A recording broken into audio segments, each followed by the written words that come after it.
Saya ingin berbicara sebentar saja mengenai orientalisme yang di dunia Islam seringkali dianggap sebagai sesuatu yang membahayakan. Sejauh mana itu betul? Karena kita tahu bahwa Islam sebenarnya adalah satu peradaban yang sangat percaya diri. Kalau kita lihat dari sejarahnya, yang biasa berdialog dengan orang-orang lain, termasuk orang-orang yang sebenarnya dulu tinggal di Barat, ya. Jadi apa yang disebut sebagai peradaban Barat.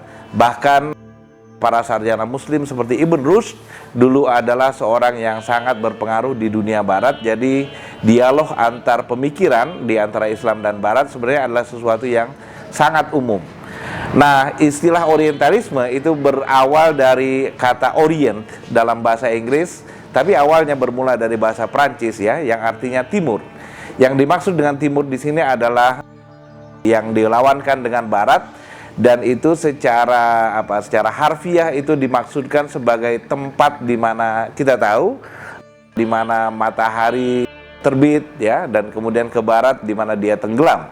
Tapi yang dimaksud dengan orient di sini adalah orientasi orang-orang waktu itu di barat, terutama di abad pertengahan, ya, dan memuncak pada abad ke-19 untuk tertarik kepada apa yang disebut sebagai timur. Jadi timur di sini tentu saja yang dilihat dari barat, ya, dan itu menyangkut wilayah-wilayah yang sekarang kita tahu sebagai misalnya Timur Tengah dan Asia Timur pada umumnya sebenarnya. Nah, istilah orient itu berkembang sesuai dengan zaman, tempat orient itu sendiri berkembang dilihat dari masa-masa yang berbeda, ya. Nah, belakangan ini orient sebenarnya sebagai objek studi atau minat sastra atau lukisan itu menyangkut Asia pada umumnya sebenarnya, tetapi belakangan ini dia menjurus tidak lagi berbicara mengenai Jepang atau Korea atau Cina dan sebagainya, tetapi hampir identik dengan yang disebut orientalism itu yang studi-studi mengenai Timur Tengah atau wilayah yang sangat didominasi oleh kaum muslim, dan dia hampir diidentikan dengan studi-studi mengenai Islam. Sebenarnya itu adalah perkembangan yang panjang sekali, ya. Di awalnya orientalisme itu lebih tertuju kepada minat orang-orang Eropa yang mulai biasa berkelana ke Timur Tengah untuk misalnya melukis apa yang mereka lihat di Timur, ya. Muncul misalnya lukisan-lukisan yang rada eksotik mengenai Timur dan sebagainya. Dan itulah yang kemudian berkembang menjadi satu disiplin khusus mengenai yang disebut sebagai disiplin-disiplin mengenai hal-hal yang ada di Timur, yaitu Oriental Studies gitu, ya. Nah, apakah mereka semua satu pandangan mengenai Timur? Tidak, ada berbagai pandangan, ya. Salah satu yang menarik misalnya adalah yang dikembangkan oleh seorang pengamat Islam di pertengahan abad ke-20 yang namanya Wilfred Cantwell Smith. Dan kita bisa berbicara panjang lebar mengenai tokoh ini, tapi yang menarik adalah salah satu yang dia bilang mengenai Islam.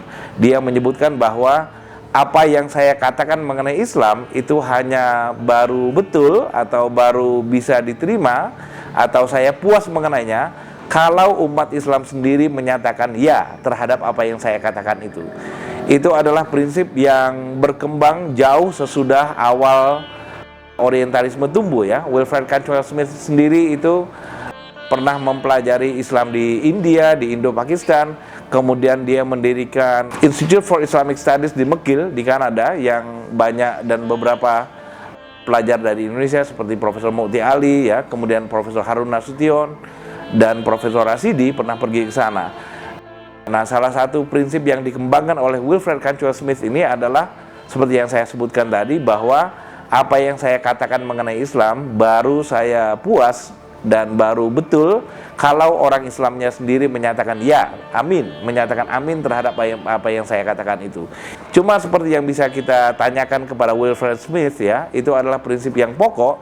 Pertanyaan kita misalnya adalah umat Islam yang mana yang akan Anda tanya dan Anda minta apakah mereka setuju dengan pernyataan Anda atau tidak misalnya. Itu kan karena umat Islamnya sendiri kan banyak, ya.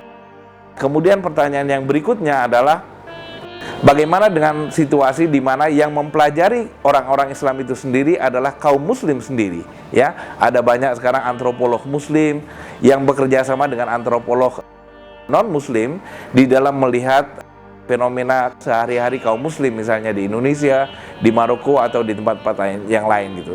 Jadi secara singkat, prinsip yang dikembangkan oleh Wilfred Cantwell Smith tadi adalah satu prinsip yang sangat baik ya, mencoba melihat kaum muslim secara simpatik ya, melihat apa yang mereka sendiri katakan mengenai diri mereka sendiri, tapi itu pun bukan tanpa masalah gitu.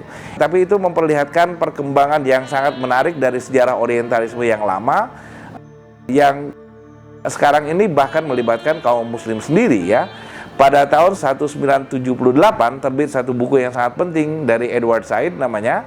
Dia sendiri bukan kaum muslim, dia sendiri keturunan Palestina dan beragama Kristen, tapi dia menyatakan kritik yang sangat keras kepada orientalisme, dan itu juga memperlihatkan bahwa sebenarnya masalah orientalisme bukan hanya masalah muslim, tapi menyangkut masalah banyak sekali orang ya, dan itu terkait dengan bagaimana kita mempelajari kebudayaan orang lain ya. Dan ada perkembangan yang sangat panjang dari orientalisme yang semuanya harus kita pelajari secara baik-baik dan tidak gebiah uyah.